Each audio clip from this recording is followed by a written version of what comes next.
भगवान श्री राम को भला कौन नहीं जानता है। जब भी बात आती है रामायण की, प्रभु श्री राम की छवि मानस पटल पर अंकित हो जाती है। श्री राम को विष्णु जी के 7वें अवतार के रूप में पूजा जाता है और पुराणों व शास्त्रों में भी उनकी महिमा का बखान होता है। त्रेता युग के पालनहारे प्रभु श्री राम को भक्त आज भी पूरे श्रद्धा भाव से पूजते हैं और उनकी भक्ति में सराबोर हो जाते हैं। प्रभु श्री राम के जीवन से जुड़ी कुछ ऐसी अनसुनी कहानियां हैं जो आज भी सोचने पर मजबूर कर देती हैं। ऐसी ही अनसुनी कहानी में से एक है श्री राम की मृत्यु से जुड़ी रोचक कथा। आप सभी के मन मस्तिष्क में भी कई बार ये प्रश्न जरूर आया होगा कि श्री राम जब भगवान का ही अवतार थे तो उनकी मृत्यु कैसे हुई। इस बारे में हमने नई दिल्ली के जाने माने पंडित, एस्ट्रोलॉजी, कर्मकांड, पितृदोष और वास्तु विशेषज्ञ प्रशांत मिश्रा जी से बात की। उन्होंने हमें कुछ रोचक तथ्यों से अवगत कराया। आइए जानें प्रभु श्री राम की मृत्यु से जुड़ी कथाओं के बारे में। श्री राम ब्रह्मा जी के पुत्र दरीची, दरीची के पुत्र महर्षि कश्यप के वंश से जो सूर्यवंश हुआ उसी के इक्ष्वा कुल में श्री राम का जन्म हुआ। इन्हें रामचंद्र भी कहते हैं। रामायण के अनुसार महाराज दशरथ और रानी कौशल्या के सबसे बड़े पुत्र, सीता के पति व लक्ष्मण, भरत तथा शत्रुघ्न के भ्राता थे। हनुमान उनके परम भक्त है। वाल्मीकि रामायण के अनुसार श्री राम के बाल लंबे और चमकदार थे। चेहरा चंद्रमा के समान सौम्य, कांतिवाला, कोमल और सुंदर था। उनकी आंखें बड़ी और कमल के समान थी। उन्नत नाक यानी चेहरे के अनुरूप सुडौल और बड़ी नाक थी।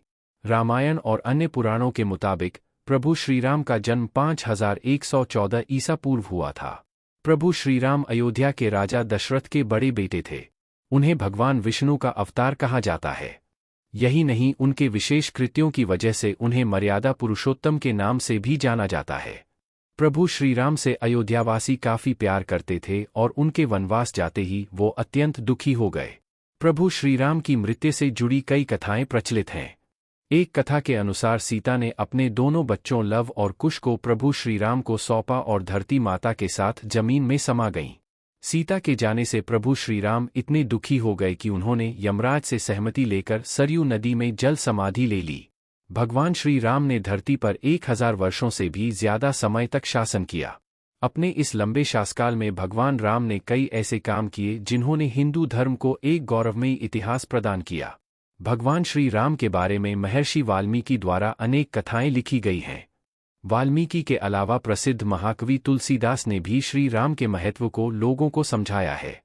भगवान राम ने कई ऐसे महान कार्य किए हैं जिसने हिंदू धर्म को एक गौरवमयी इतिहास प्रदान किया है।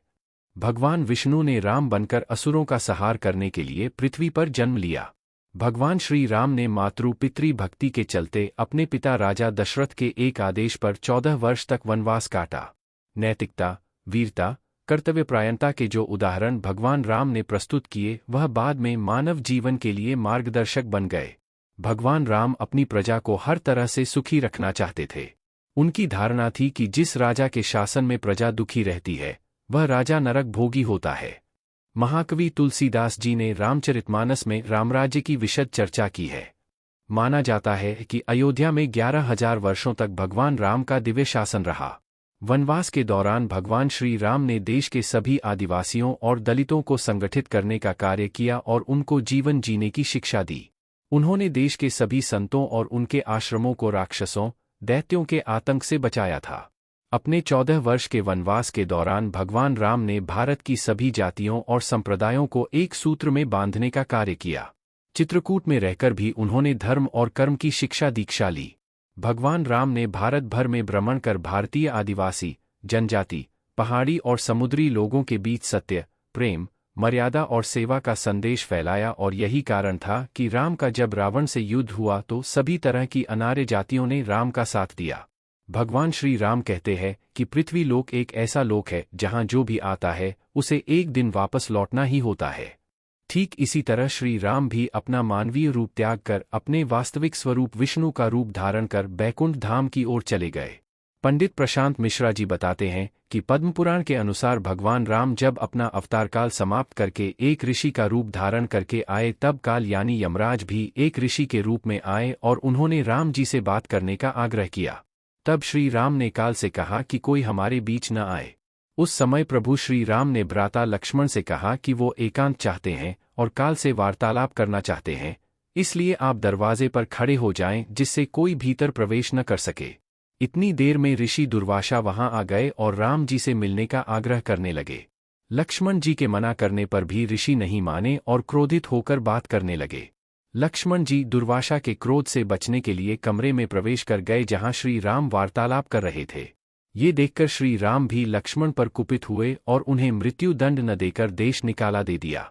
लक्ष्मण जी के लिए वह भी मृत्यु सामान ही था, इसलिए वो सरयू नदी में समा गए और शेषनाग का रूप धारण कर लिया।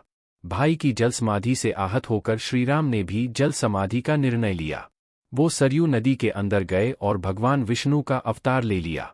इस तरह श्रीराम ने मानव शरीर त्याग दिया और बैकुंठ धाम चले गए। वास्तव में ये कथा भगवान श्री राम के जीवन से जुड़ी सबसे रोचक कथाओं में से एक है और ये प्रभु श्री राम के मनुष्य रूप को त्याग कर वापस विष्णु रूप में आने के बारे में बताती है। अगर आपको यह लेख अच्छा लगा हो तो इसे शेयर जरूर करें व इसी तरह के अन्य लेख पढ़ने के लिए जुड़ी रहें।